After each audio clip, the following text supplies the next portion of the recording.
Well, good morning, everybody. First of all, of course, many thanks to President Stubb for inviting us to lovely Helsinki. It's really timely to be in Helsinki, in the Gulf of Finland at this specific moment. It's very timely to meet with the other JEF countries at this specific moment. So many things are happening in our neighborhoods right now when we have so many security concerns to discuss together. As you know, we have extremely strong cooperation between all the Baltic Sea countries, including, of course, in this case, the UK and Netherlands.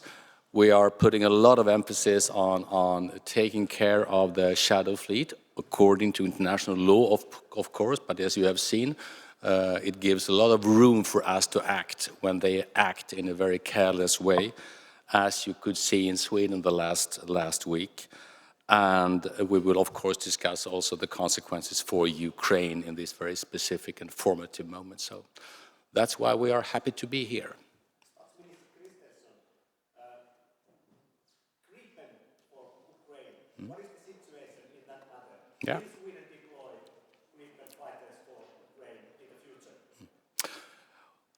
The situation is good, just to put it very, very simple. We have ongoing discussions with the Ukrainians.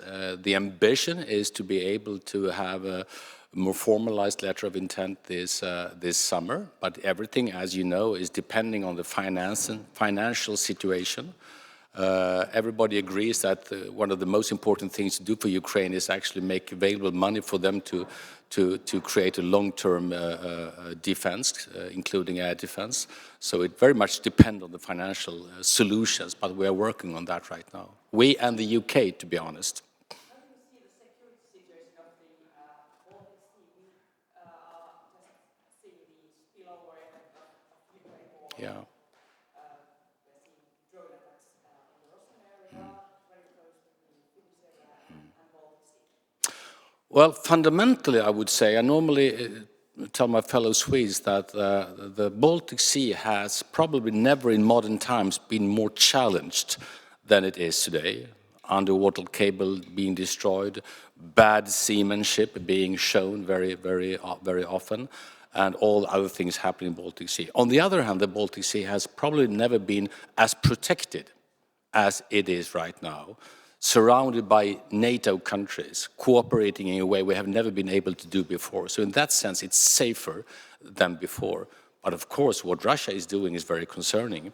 And what Ukraine is doing right now is basically impressive. Is Trump's war in Iran helping Russia as oil prices are getting higher all the time? Yeah. Can JEF countries do something about this? Yeah. Well, the fact that oil prices are increasing in price is, of course, one of many very concerning things about the war in the Middle East.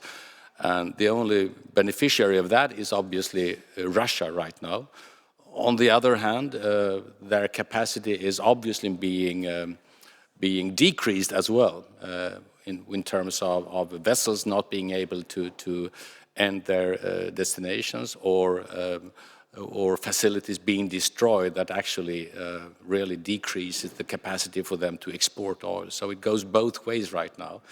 But Russia is winning of a high oil price and everybody else is losing on a higher oil price. Well,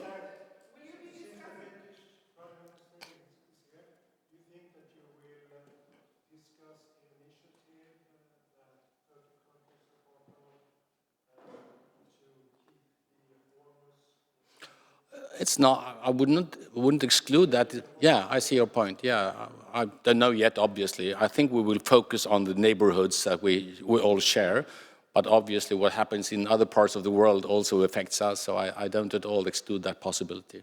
I think I'm running out of time. Yeah, thank you so much.